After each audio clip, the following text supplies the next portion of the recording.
እግዚአብሔር ወይ ማረን፣ አማኑኤል ወይ ማረን። የትኛው ነው ተግዛጽ ወይም ደግሞ መገሰጽ የሚያስፈልገው? የትኛው ነበር?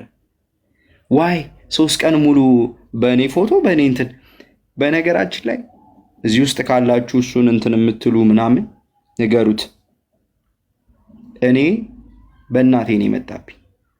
ችግር የለውም ቀን ይቁጠር እንጂ አሁን ይሄ ስሜታዊ ሆኜ ምናምን አይደለም። እና ማድረግ የምችለውን አደርጋለሁ። እግዚአብሔር በሚያውቀው ግን በልቤ ውስጥ መጥፎ ነገር አንድም ቀን ኖሮ አንድም ሰው ተሳልቤ አላውቅም። ብቻ እሺ ቀስ ይሄ ነው ያለው ሐሳብና አቤላን እንግዲህ አንድ ነገር በሉልኝ።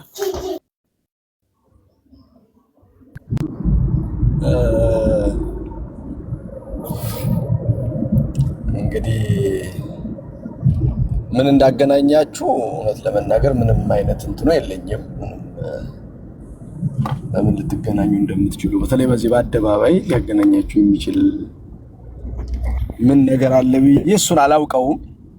ግን እንደው ጠቅለል ባለ መልኩ ያው የተጠቀሰውንም ሰው በስም ስለማውቀው ክርስቲያንም ስለሆነ አንተም ክርስቲያን ስለሆን ሌሎቻችንም ክርስቲያኖች ስለሆነ ምንድነው እንደዚህ በአደባባይ የሚያዘላልፈን እላፊስ የሚያነጋግረን ጉዳይ ምንድነው? አንዳንድ ጊዜ በጣም ይሄ ፕላትፎርም ያናንቃልም ይመስለኛል። እዚህ ጋራ ብዙ ሰው እኛም ማናቀው የራሱ የሆነ ስብዕና ያላቸው ትልልቅ ሰዎች አሉ። አንቱ የተባሉ ሰዎች አሉ በስራቸው በተለያየ ነገር።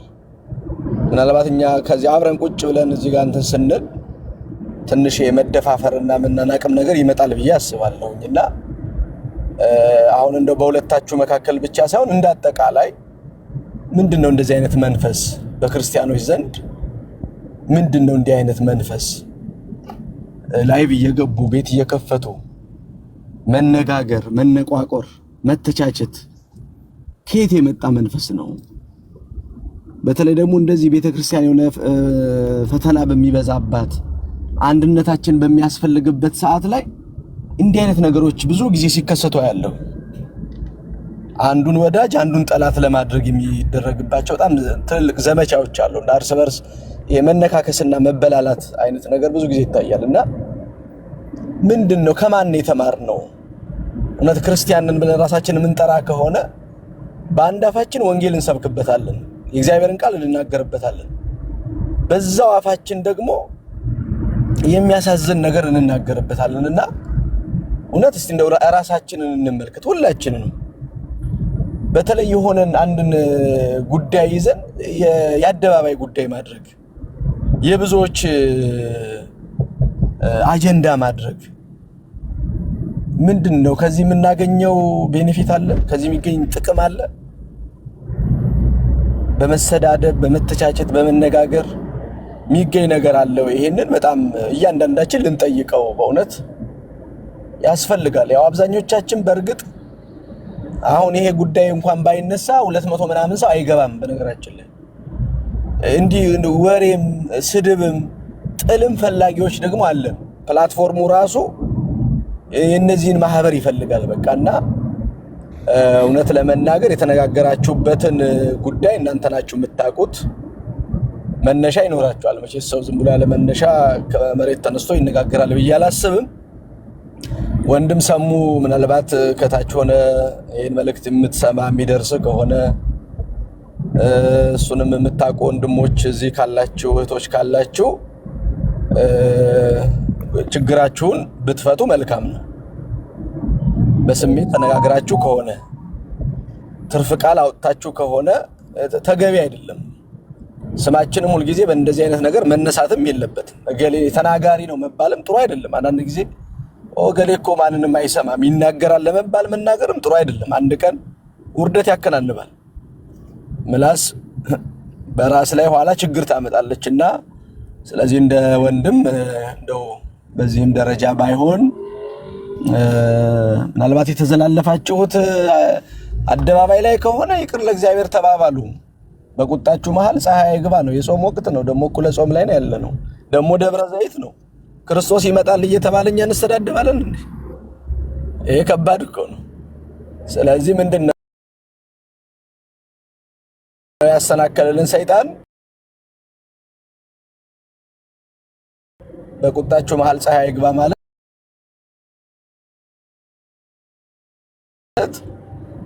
አንድም አታስሉ አታሳድሩ ነው። አንድም ደግሞ ፀሐይ የተባለው ሰይጣን ነው። ሰይጣንን በመካከላችሁ አታስገቡ ነውና እኔ አሁን ልላችሁ የምችለው ነገር እንደ አንድ መንፈሳዊ ሰው ይቅር ለእግዚአብሔር ተባባሉ። እቺ ጸንሳ በኋላ ሌላ አድጋ ሌላ ነገር ታመጣለች። ደግሞ የሰሙኑ መወያያ አጀንዳ ደግሞ ትሆናለች። ይሄ አንደኛ የተወደደ የክርስቲያኖችን ጊዜ ማባከን ነው። እውነቴን ነው የምላችሁ። በጣም ልናስብበት የሚገባ በእኔ ጉዳይ እንደው ቲክቶክ አጀንዳ ከያዘ የተወደደውን የክርስቲያኖች ሰዓት ተሻምቻለሁ ማለት ነው። የጸሎታቸውን የመማሪያ ጊዜያቸውን ተሻምቻለሁ ማለት ነውና አልፎ ተርፎ ለሌሎችም ኃጢአት ስለሚሆን ወንድም አቤል ተረጋጋ። ያው እኔ እንግዲህ አቤልን እስከማውቀው ድረስ ትሁት ስብዕና ያለው ወንድም ነው። ደርሶም ሰው ጋር ይደርሳል ብዬም አላስብም። ሰው መቼስ ስለ ሰው የሚያውቀውን ነው የሚናገረው። ደግሞ ሰው ስሜታዊ ሲሆን ደግሞ ምናልባት በስሜት ውስጥ ደግሞ እላፊም መናገርም ሊመጣም ይችላል። ከሰው ስህተት ከብረት ዝገት አይታጣም። ስለዚህ ሁለታችሁም ወንድሞቻችን ልጆቻችን ናችሁ። እውነት ለመናገር ጉዳያችሁን ችግራችሁን በይቅርታ ብትፈቱ መልካም ነው። አቤል ከዚህ በላይም አንተም አሁን እዚህ ኦንላይን ላይ ቆይተህ ወይ በሚጻፍ ኮሜንት በሚነገር ነገር ህሊና እንዳይረበሽ እረፍት ብታደርገው እንደኔ ደስ ይለኛል። ይሄ ነው ልል የምችለው። ወንድም አንተን የምትጨምረው ነገር ካለ?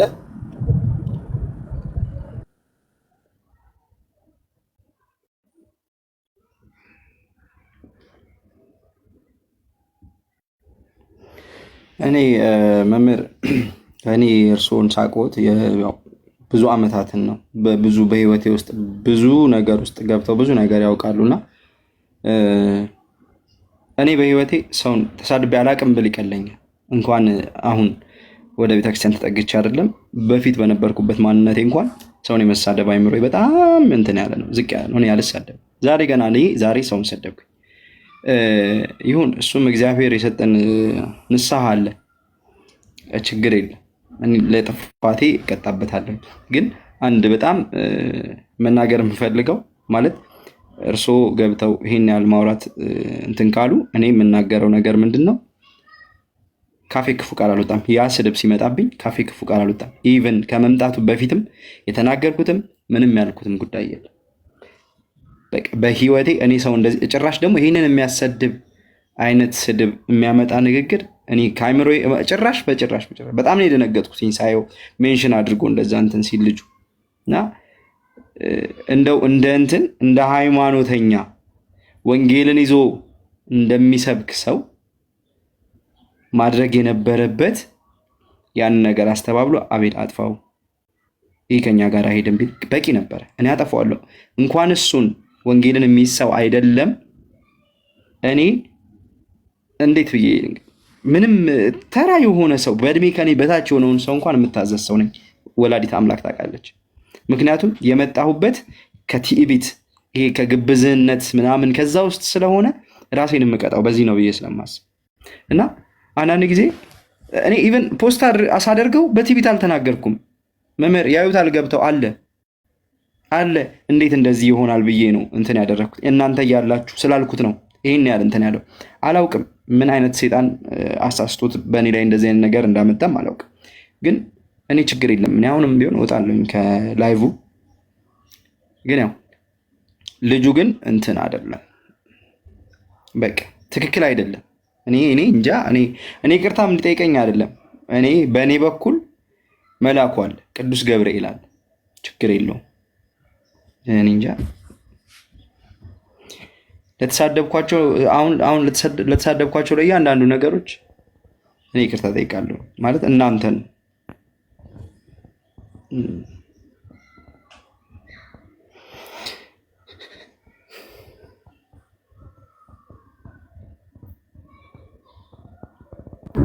አዎ አቤላዬ፣ እንግዲህ እንዳልኩህ እኔ እንትኑን ኬዙን አላውቀውም እውነት ለመናገር ምን እንደሆነ። አሁን ትንሽ ከምትናገረው እየሰማሁ ያለሁት ነገር ቪዲዮ ተሰርቶ ምናምን እያልከኝ ነው። ኬዙን አላውቀውም ያገናኛቸውን ጉዳይ ማለት ነው። ግን ያው ጥቅል ሐሳብ ተናግሬያለሁ። ጥቅሉ ሐሳብ መሰመር ያለበት ጉዳይ አንዳንድ ጊዜ በጣም ራሳችንን እንደ ቤተክርስቲያን ተቆርቋሪ እኛ ያልጋገርነው እንጀራ እንደሚፈተፈት እኛ ያልወጠወጥነው ወጥ እንደሚጎረና የምናስብ ሰዎች ብንረጋጋ ጥሩ ነው። ይሄ ለሁላችንም የማስተላልፈው መልእክት ነው።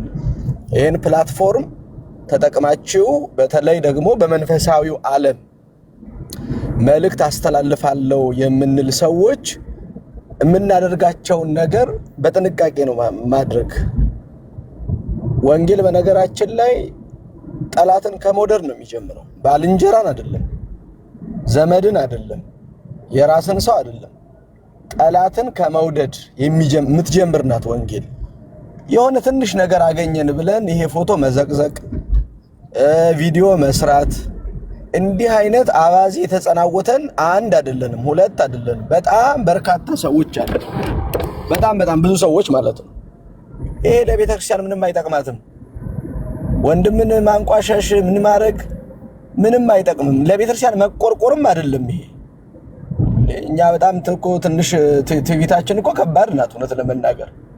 እኛ ጳጳስ እኮ እስከ መዘቅዘቅ ጳጳስ የወታደር ልብስ እኮ ልብሰን እስከ መናገር የምንደርስ እኮ እውነት ለመናገር ዋልጌዎች ነን። ይሄ ምንም ጥያቄ የሌለው ነገር ነውና ብንረጋጋ ጥሩ ነው እውነት ለመናገር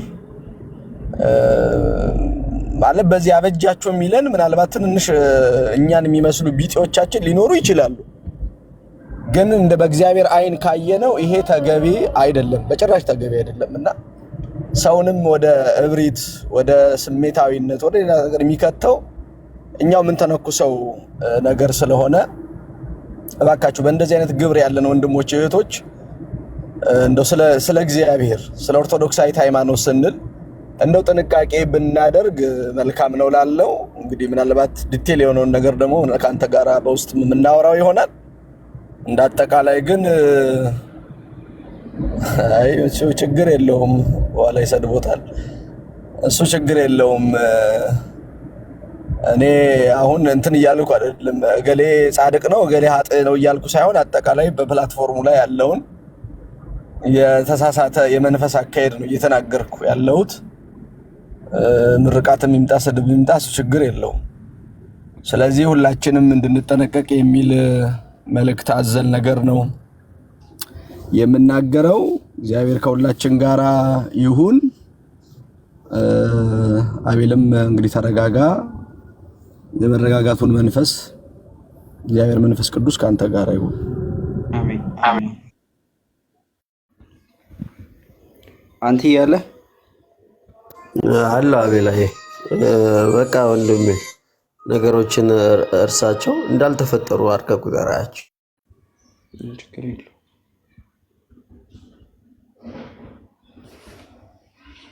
እሺ፣ በጣም አመሰግናለሁ ሁላችሁንም። እግዚአብሔር ጸጋውን ያብዛሉት። መምህር አመሰግናለሁ። አብዬ ከዚህ ባትቆይ ደስ ይለኛል። ችግር የለም፣ ይወጣል። ዛሬ የክርስቶስን መምጣት የምናስብበት ቀን፣ ኃጢአታችንን አስበን ለንስሐ የምንዘጋጅበት የማንቂያ ደውል የሆነ ቀን ነው ይሄ ቀን። ቅድስት ቤተክርስቲያናችን የክርስቶስን መምጣት እንድናስብ የሰራችልን ታላቅ ቀን ነው ይሄ ደብረ ዘይትና እሱን እያሰብን ንስሐ ገብተን የተቻለን በስጋው ደግሞ ከብረን እመጣለሁ ያለውን ተናግሮ የማይቀረውን ሙሽራውን ዘይትንና መብራታችንን ይዘን የምንጠብቅበት ሰዓት ነው አሁን እንጂ ምንባላበት ምንናከስበት ምንነካከስበት ሰዓት ስላልሆነ አንተም ጸሎት አድርግ። እንደውም አሁን ሰዓቱ ጥሩ ነው፣ 12 ሰዓት ነው። እቤት አካባቢ ከሆንክ ጃኬትን ደረብ አድርግና አጠገብ ያለ ቤተክርስቲያን ሄደ አቡነ ዘበሰማያት ሰላም ለኪ ደግመህ ስትመጣ ትረሳዋለህ የሆነውን ነገር ሁሉ ማለት ነውና እንደዛ ብታረግ ደስ ይለኛል ለማለት ነው። ታችም ከላይም ያላችሁ እግዚአብሔር አምላክ በመንፈሳዊ በረከት ሁላችሁን ይባርካችሁ ይቀድሳችሁ። አሜን አሜን። ቀሲስ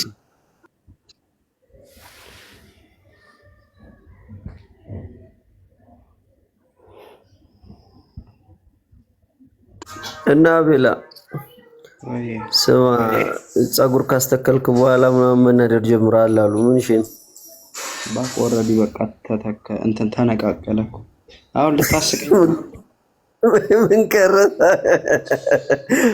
ዳኒ አቤልዬን የማውቀው በዚህ ነው እንጂ ስንቦተራረፍ እንጂ የሆነ ነገር ተባልን ብለን ሲከፋን አናውቅምና ምንም ነገር ቢሆን ምን አቤላይ በቃ የውስጣችንን በውስጣችን ይዘን ስትሬንግዛችን ነው ለሰው ማሳየት ያለብንና የመጣው ማን እንደሆነ አይ ማን መጣ ሊቦተርፍ መጣ አንዱ። እሺ ተሳስቀን እንውጣ። ግን ቤተክርስቲያን መሄድ ፈልጌያለሁኝ። ትንሽ ደቂቃ እናውራለን።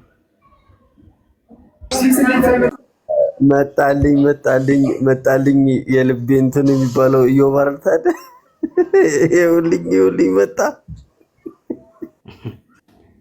ይሄው መጣ ያለችው እዮ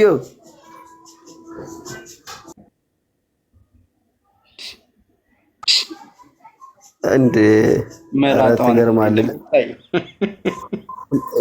ለምን አልደወልክም? ግን የምትገርም ሰው ምን ሆናችሁ ያልደወላችሁት?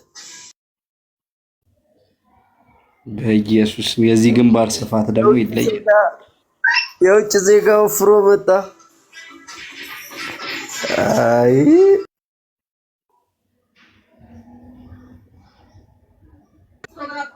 አንተ ጉንጩ ራሱ ምን አከለ እባክህ። አሁንም 1600 ስልክ ነው ያዘው ውጭ ሄዶ ሲመጣ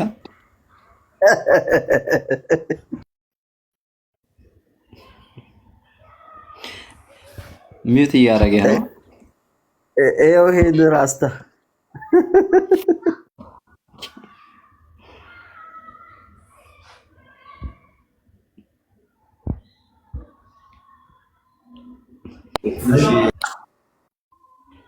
እስቲ አኬ አውራ እስቲ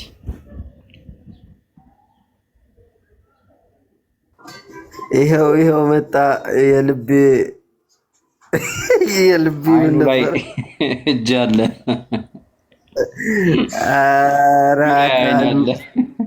መሳቃት ስማ ቆይ ላኬውን ነገር ልንገረው አስጠጋለት ቆይ ዮባ ላኬውን ነገር ልንገረው ቆይ አንተ ምንድነው እንደዚህ ወሬ መውደድ በስማ ቆይ ላኬ አስጠጋው ኮፍያው ልቅ ደግሞ ላይፍ ሲገባ ኮፍያ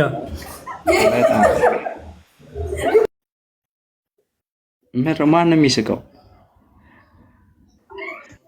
ስማ አንተ አያለ ድምጻ ሰማ አይደለ?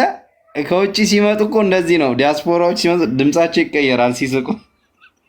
ለብቻቸው አይመጡም ማለት ውስጣቸው ነገር ከተው ነው የሚመጡት። እውነት ነው።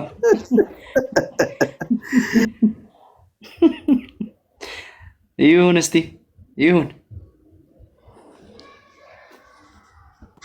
እና በቃ አንሶዬ ትእዛዝህን ፈጽም። በቃ ቀሲስ ያዘዙ። በቃ እኔም ልውጣና ገብርኤል ደርሼ ልምጣ። እዛ ቁጭ ብል ይሻለኛል። እባክህ እዛ ቢመሽ ይሻላል።